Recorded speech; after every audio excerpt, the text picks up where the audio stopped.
Entendes o que estás lendo? O podcast que te leva através das páginas da Bíblia. Livro por livro. Capítulo por capítulo. Uma exposição bíblica emocionante. Aperte os cintos e embarque comigo nesta viagem.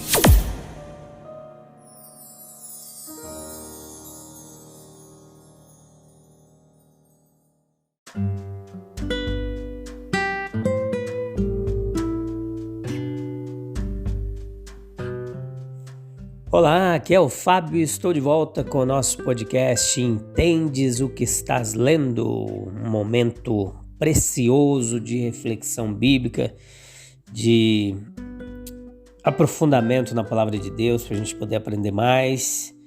Meu bem-vindo a você, minha amiga, meu amigo que tem sido nossos companheiros nesta viagem através das páginas da Bíblia. Hoje nós vamos ver Gênesis capítulo 28, a parte 1, e no próximo episódio veremos a parte 2 e concluiremos esse capítulo. Vamos falar bastante sobre Jacó e as suas aventuras. Vamos lá então. Vida com Deus e vida sem Deus.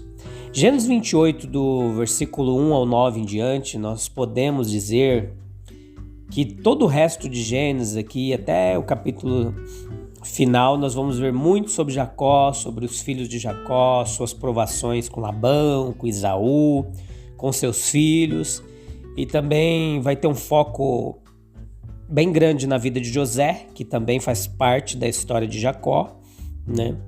E o verdadeiro motivo por que Rebeca engendrou a partida de Jacó foi para evitar a ira de Esaú, né? Nós vemos isso no finalzinho do capítulo 27. Mas a sua desculpa para com isso foi que ela queria que Jacó encontrasse uma esposa piedosa, né?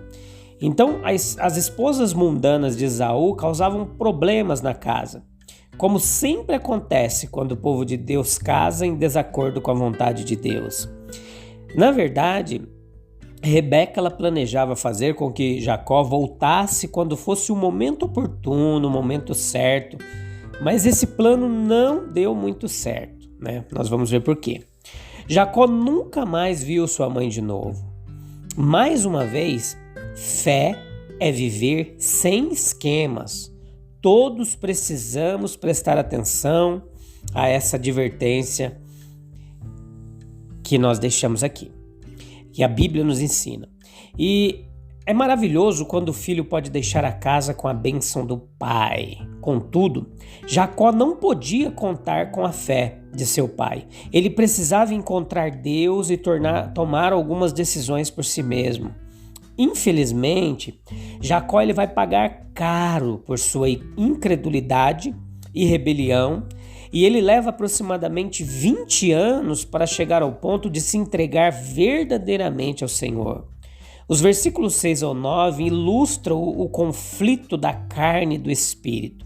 Esaú, a carne, desobedeceu deliberadamente ao Senhor e trouxe sofrimentos maiores para a sua família.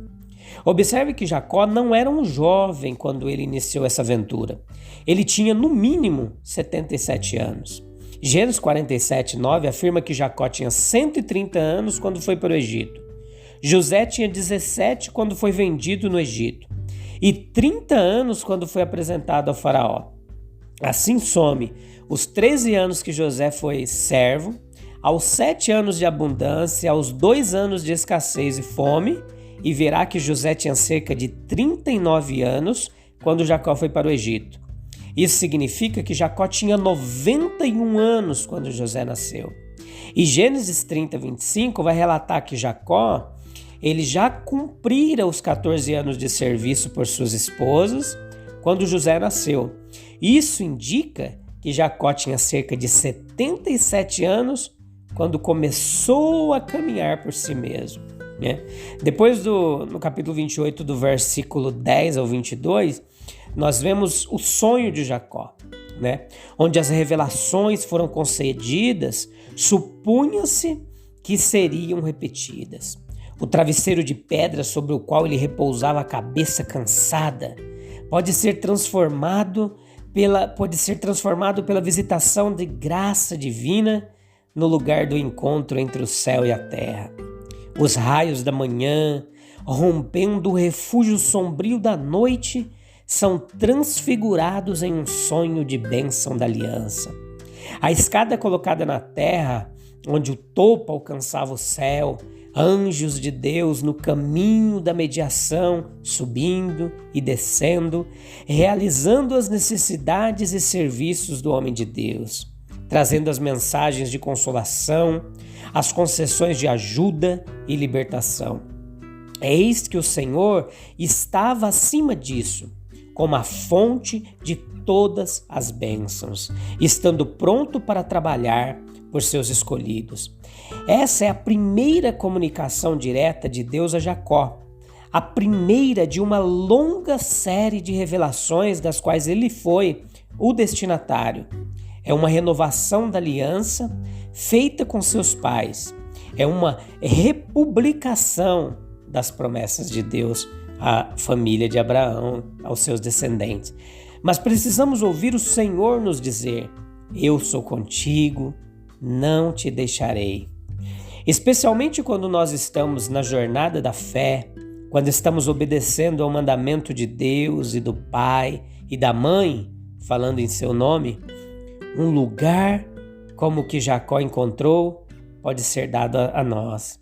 Seguindo nossa jornada através do deserto, em certo lugar, pensamos que estamos apenas entre situações adversas, onde podemos encontrar apenas problemas, mas surpreendentemente o Senhor está naquele lugar, embora não saibamos até que Ele se revele. Então, ao percebermos a sua presença, choramos de alegria com gratidão e gritamos como Jacó: esta é a casa de Deus. Nossa vida comum, ela pode ser inundada de repente pelas manifestações do Espírito de Deus, assim como foi com Jacó, né? Isso pode também acontecer nas nossas vidas. O céu aberto, a visita, os anjos, a visão do trono de Deus, a casa de Deus, a porta do céu. Tal pode ser o despertar de nossa alma, no despertar de nosso devocional privado ou de nossa adoração pública. Jacó, ele é um tipo do povo do Senhor considerado como um todo, né? A igreja muitas vezes ela se deixou, né, levar por situações adversas, né? Então, a igreja muitas vezes ela se deitou sobre as pedras e dormiu cansada em sua passagem pelo deserto.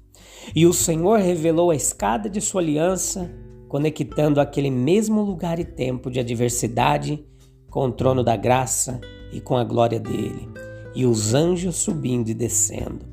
O próprio Jesus empregou esse sonho do patriarca como uma profecia típica do reino de Deus. Jesus falou: vocês verão os céus abertos e os anjos de Deus subindo e descendo sobre o Filho do Homem. Em João 1,51. A cruz é a escada da mediação e foi estabelecida na terra. Não era de origem terrena, como meio de expiação, mas seu pé estava na terra conforme surgiu do método e curso da história terrena. Seu topo alcançava o céu, pois era um mediador divino cujo sacrifício foi oferecido sobre ele. Anjos de Deus subiram e desceram a escada, pois somente por meio do mérito expiatório de Cristo é que a ministração angelical na terra é mantida. No cume da cruz, representando toda a obra mediadora de Cristo, está o Senhor de pé, falando sua palavra de aliança e estendendo sua mão direita em nome do seu povo. Descansando ao pé da cruz, ouvimos a voz de um guia fiel dizendo: não te deixarei. Em todo lugar, aquele que está consciente da misericórdia da aliança circundante pode dizer: este não é outro lugar, senão a casa de Deus.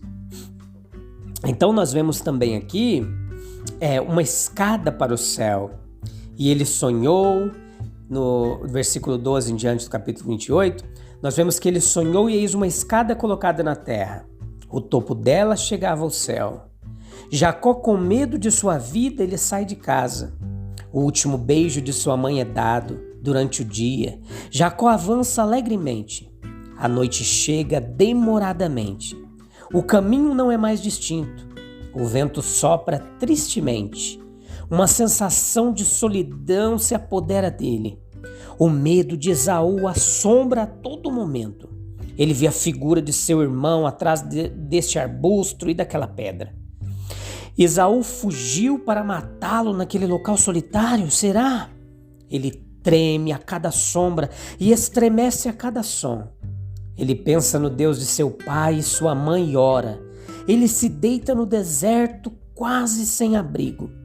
E uma pedra é seu duro travesseiro. Ele olha para o céu escurecido. Clareando e brilhando apenas com as estrelas silenciosas. Mais intensa se torna a sua solidão, pois as estrelas não têm voz para ele. Jacó, que gostava de enganar, sente profunda saudade de casa. Saudade que aumenta quando ele se lembra de sua mãe Rebeca, as refeições que ela fazia, e podia sentir até o cheiro do jantar quentinho. Para o idólatra e carnal Esaú, quão pouco Deus pode oferecer, né? Então, nós vemos que um paraíso é aquilo que todos os homens procuram, seja na forma de negócios, ou prazer, ou política, ou literatura. Até mesmo os céticos têm seu paraíso em sua dúvida e orgulho intelectual. Aquilo que é nosso objetivo mais elevado se torna o nosso céu. Como a água não pode subir acima de seu nível, o céu de alguns não pode estar acima dos seus pensamentos. Um antigo autor dizia que nos dias de Jacó havia uma escada entre o céu e a terra, mas agora os céus foram mais longe e se tornaram astronômicos.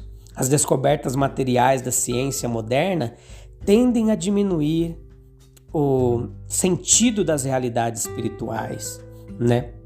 No sonho de Jacó, nós vemos que no sonho dele, ele viu uma imagem de sua própria ascensão lutando na vida. Os anjos, eles podem voar para cima e para baixo, mas o homem tem que lutar e fazer um esforço sério para se manter no caminho do bem em meio a tanta maldade, corrupção e pecado. No início da vida, vencer pode parecer fácil. Uma montanha nunca parece tão longe de seu cume quanto é na realidade. À medida que avançamos, tornamos-nos mais conscientes das dificuldades em se manter fiéis às nossas convicções. Frequentemente nos encontramos com a cabeça entre as mãos, ponderando se algum dia venceremos o mal e alcançaremos o bem. Beleza? Eu te espero no próximo episódio para a gente continuar meditando nesse capítulo 28 e continuar falando mais um pouquinho de Jacó. Beleza? Deixa aqui o meu abraço. Deus te abençoe. Até breve. Tchau, tchau.